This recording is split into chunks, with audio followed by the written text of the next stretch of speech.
Welcome back to Inside Indian Hill Braves Sports here on ESPN Media, powered by Sidearm Sports and IndianHillBraves.org. My name is Jason Griefer, the man who runs the show up at Indian Hill, if you will. Brian Phelps joining us here for our conversation, getting into the spring sports season, and we'll touch on that here in just a moment. But Brian, just before we got going here, a bit of news coming over from the winter sports season that you were on the search for a new head boys basketball coach. You want to tell us a little bit about that? We are, after 19 years, Tim Birch, who's been our part of our program at freshman level and the varsity level the last 13 years, will not be back next year. So we are on the search, on the hunt for our next program developer, program leader, varsity boys head coach. So we're starting to gather some interest at this point, and hopefully we will have our next leader early May. What's that process like for you when you're trying to go through, obviously with somebody who's been there for a long, long time, now you've got to find somebody as a successor. How do you go about that process and gathering all the information about your candidates and ultimately narrowing it down to whomever the choice will eventually be? Right. Well, really rely heavily on our search committee. So I'll have put together a nice search committee that a lot of different kind of people in the community. Some are coaches, some are teachers, some are younger parents in the program, that kind of stuff. And as resumes come in, everybody has a binder. And so far we have about 50 people that have shown interest in the position. And we spent a lot of time together. When we did the search for football, there are a lot of hours put in place to do this, to be as thorough as possible. And basketball will be the same way, where we will spend a lot of time together. We'll get to a point where we'll have some Zoom interviews with candidates or phone calls. And then from that group, invite a handful of candidates to be finalists that will come to Indian Hill in person and interview in front of the search committee. So that's all going to happen over the next few weeks. And hopefully it goes as well as the football process did. We're really excited about how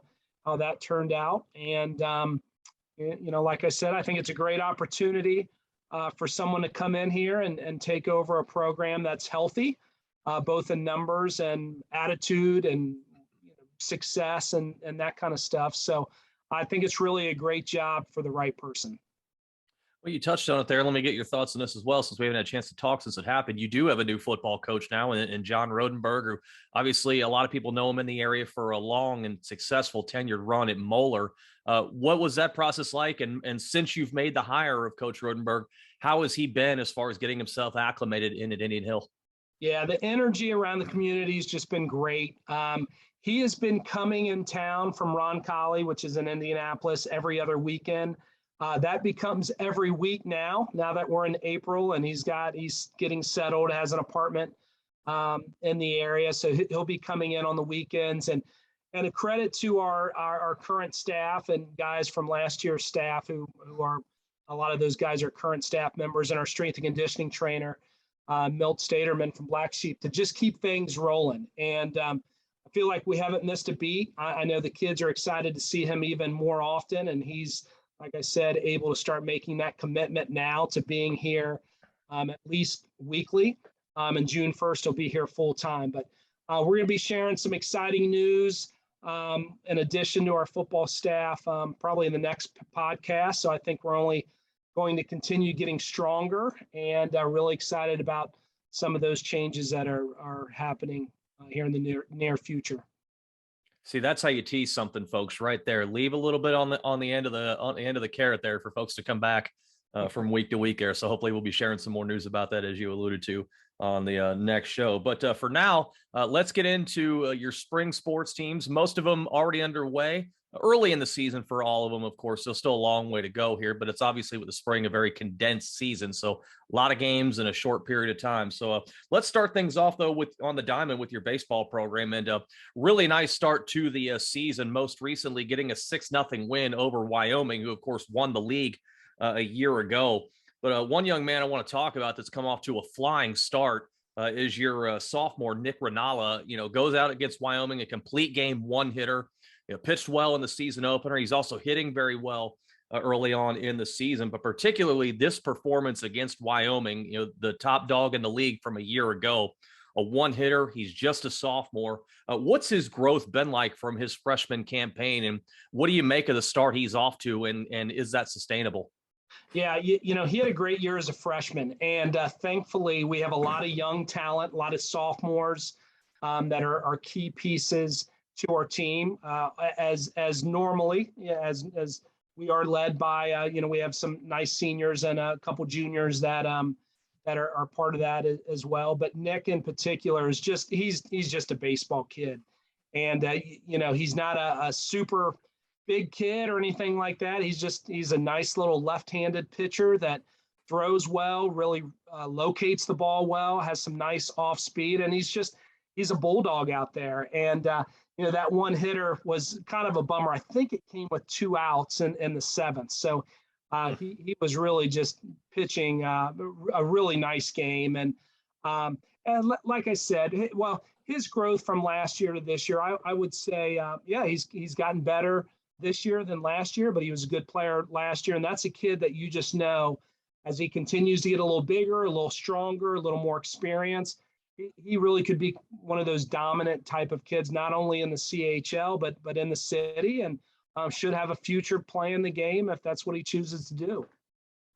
How big was it to get this win in this fashion against the defending league champion Wyoming? And that's a heck of a way to kick off the league schedule against Wyoming, as I mentioned, won the league a year ago. I got to imagine that's a pretty big shot in the arm for this team as they move forward here the next coming weeks when you've got so much baseball to get in. Well, it is. And like I mentioned, we're a really young team. The core of our team are sophomores, meaning the number of kids that are on the field. But sure, for us, Wyoming, we know Wyoming year in and year out, and everything's going to be extremely competitive. And that's a nice win to get for our program, especially for having a new head coach at the helm and Kerry Daniel. And, Coach Daniel was at Wyoming previously. So, I know that was a nice victory to get his CHL season started here at Indian Hill. But we'll have him again on Wednesday, and we know it'll be another tough battle anytime we play those guys. And really, our schedule is pretty tough to start off, having Wyoming twice, Taylor twice, Marymount twice. Those are 6 pretty tough league games to get started with. So, getting that first one under our belt is key, and now we just got to go get the next one. Shrink the diamond a little bit and talk about your softball team. They also got the season started against Wyoming, and things kind of went the opposite way as a baseball team. They really took it on the chin to start things off on the season. They're going to get Wyoming coming up this week, and they'll also have Taylor a little bit later on in the week. We've talked here on the program in the past. It's been a tough go the last several years for your softball program. And obviously the level of competition, level of quality competition in this league doesn't exactly lend itself to a rapid turnaround. It's so good from top to bottom in the CHL. What are your expectations, and what are the coaching staff's expectations for the team this season as they try and move up the ranks? Yeah, and Wyoming's has a good program, and as you mentioned, it's going to start off tough. But we're going to get some wins this year. We're much improved. That's another team that has some young kids, and just watching them play last year and being, a little bit part of their practices this year and just kind of hanging out and watching, they're going to get some wins under their belt. I'm pretty confident, and I think the attitude's good. I think the expectation is we go out and compete every game, and they give it their best. And as I mentioned, I think that will turn into getting some victories on the diamond this year. When you're going through a rough patch like this, how important is it for the coaches to stress to the team, we need to keep the energy level high. We can't hang our heads. Our demeanor has to be good. And that in a lot of ways can be that first step to, as you mentioned, starting to get some of those wins. No, you're exactly right. Some of the things that I look at, the numbers are good. A lot of kids want to be part of the program. The attitudes are good. There's not a lot of that head hanging that you talked about. I think it's a group of kids that enjoy each other, enjoy the coaches, enjoy playing the game, and want to get better. Right? We added some pieces this year that I think are going to really help the team be successful. So really, it's a very positive team. It's a good group of girls and coaches. So I think that'll all translate into some positive things for sure. Switching gears, talking about your track and field programs, they've been very, very good the last number of years. They're getting the season started coming up here against Madeira midweek, and then they'll have the Coaches Classic over the weekend. The girls are looking for a fifth straight league title. The guys were denied a three-peat last year thanks to Taylor. Taylor got in the way of that. But nevertheless, very strong programs on both sides of things. How confident are you that both of these squads can bring another title back to Indian Hill? Yeah, year in and year out, track and field for us is very strong. We have a lot of kids that participate. We have some really solid runners and field kids on both the boys and girls side. Recently, we had two of our girls commit, one going to Wake Forest and one going to South Carolina in Whaley and Withers. So it's led by some pretty good talent on the girls side. But the guys are going to be good. They were young last year. They're still kind of young this year. And we have high expectations for both the boys and girls track and field program. Kind of like I mentioned with softball, we added some pieces that we didn't have last year that are participating. And, they happen to be some pretty good athletes, especially on the boys side, that are new this year. And I think it's going to help the team be successful. Track and field to me leading into the start of the season is always interesting because I'm always curious about how the athletes train, given that the weather that we have goes on the yo-yo effect where it's 60 one day and 35 and rain the next day. How have your track and field athletes been as far as training goes, their attitudes, their mindsets, and their physical ability to get towards that top level to kick off the season, knowing that who knows what kind of weather they're going to having to deal with on a day-to-day basis? Right. Well, unless it's lightning and thundering, we're outside, and that's just kind of how the program runs, and they practice the way that they may need to perform in a meet. So that's really not even a question if they're outside or inside. They're training in the elements, and so much of the success, so much of the drive, so much of the attitude is because of our coaching staff, who's led by, I feel like I talk about her all the time, Sue Savage, who's been here for a long time and she's just such a kid magnet. And, you hear about kids running through walls for coaches. She's one of them. I mean, she demands their attention and demands their respect and demands the best out of every single one of those student athletes, and she gets it. And that's why our program's so successful. It really starts with her, and we all know that coaches don't run the events or throw the shot or disc or jump, but she finds a way to be able to push every button needed in our kids to get the very best out of them. And I give a ton of credit to her and to her staff. As we said, the girls going for a fifth straight league title coming up a little bit later in the year. The boys trying to make it 3 out of 4. They'll get going with a couple of meets this week. Moving on and talking about your lacrosse programs now. Let's start with the boys. They're 2-0 to start the year, and Will Adair has come roaring out of the gates in the first 2 games. You win first 2 games 13-9, 13-8, and he's already pumped out 10 goals and 5 assists. We've talked about a lot, particularly last year, about Charlie DeGennaro and everything he did, not only on the field, but off as a leader for this lacrosse program. He has moved on. What has gotten into Will to start this season to come out flying out like this? Is he just decided, I'm going to try and break every record Charlie set in half the time? Because 10 goals and 5 assists through 2 games is a pretty darn good start.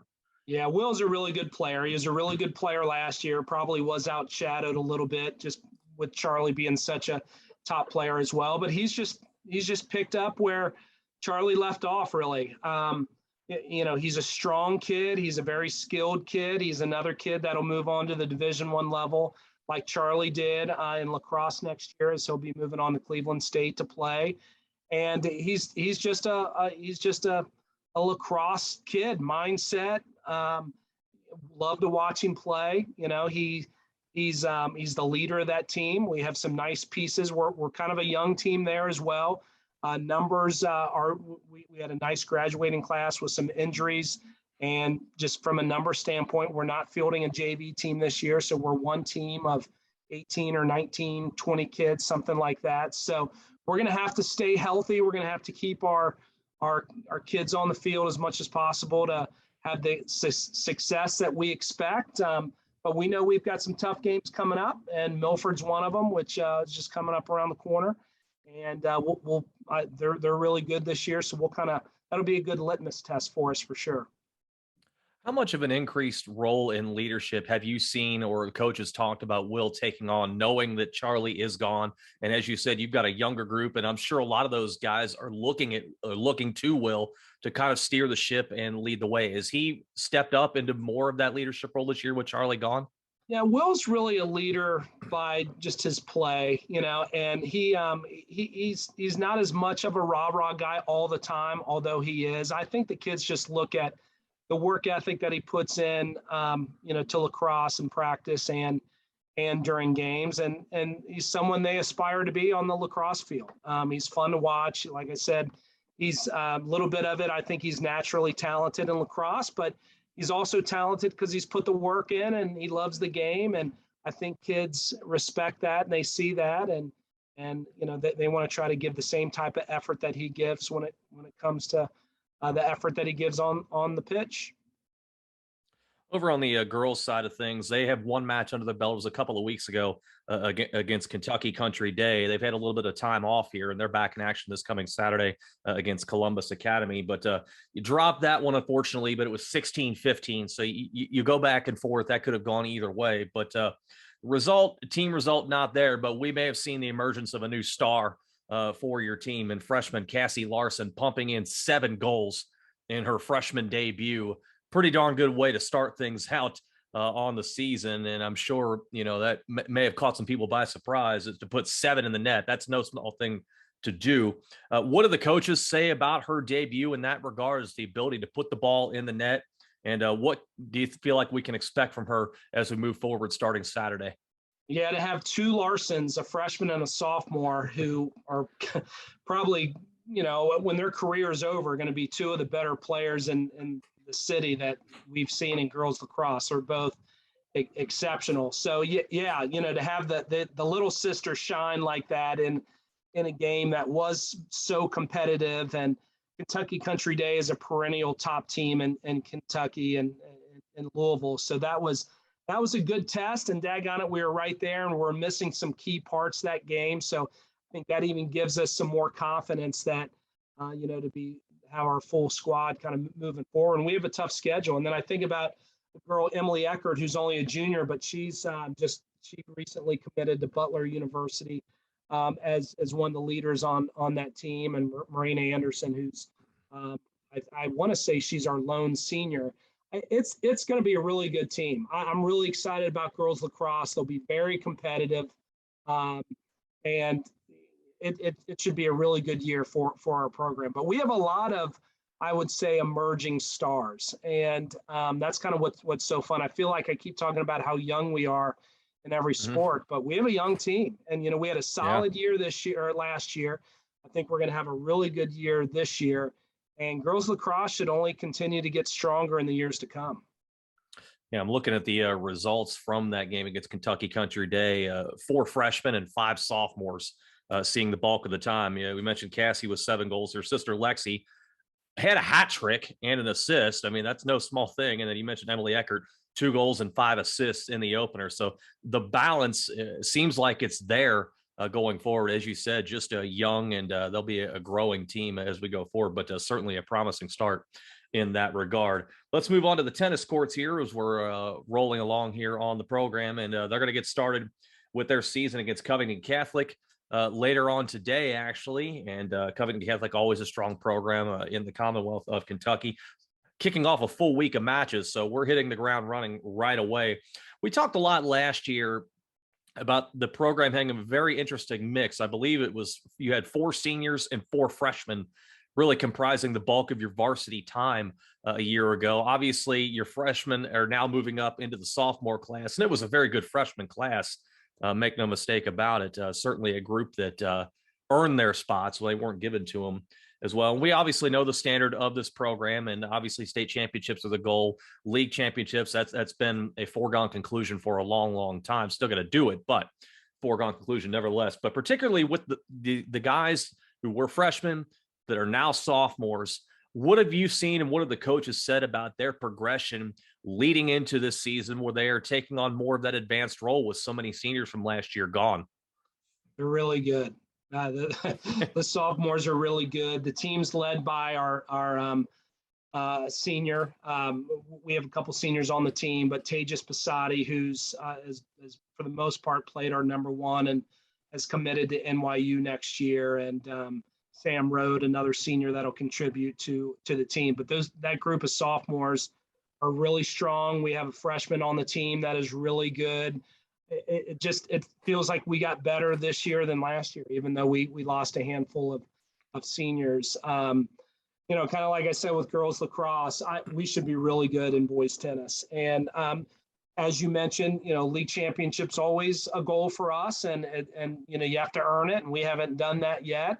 We hope to, but we have higher aspirations as well, and our goal is to be state champions, and that is an attainable goal for us. We know that, and you got to go out and play. You got to stay healthy, all that kind of stuff. I can't imagine that there are too many other programs in any division that play a tougher schedule than we do. So I think we'll be prepared once the tournament time gets here. But it's a lot of fun to watch those guys. These are the kind of teams that, boy, it's great if you can just reload every year. How likely that is, it's hard to imagine, because this has to be about as good of a team as we've had here at Indian Hill. And that's saying a lot, because we've had some really good teams. But we're really excited about the potential of this group. Again, we know we have to stay healthy. We know we have to do it on the court, but we definitely have the opportunity and the chance to be really, really good. When you have a group like this, as you said, very, very good sophomore group, and you've got a freshman coming up right behind them on the varsity squad that's expected to be a contributor as well. What do you make of these kids coming in at such a young group? As we said, freshman to sophomore, and now you've got another freshman coming up, and understanding that not only is state a possibility, it's realistic, and their willingness to accept that coming in, because a lot of times for a 14, 15-year-old kid, that can be overwhelming. It doesn't seem like that's the case within this program. The next group comes in, okay, this is a standard, this is what we need to do, and I'm ready to accept that. What does that say about those young men when they come in to Indian Hill High School?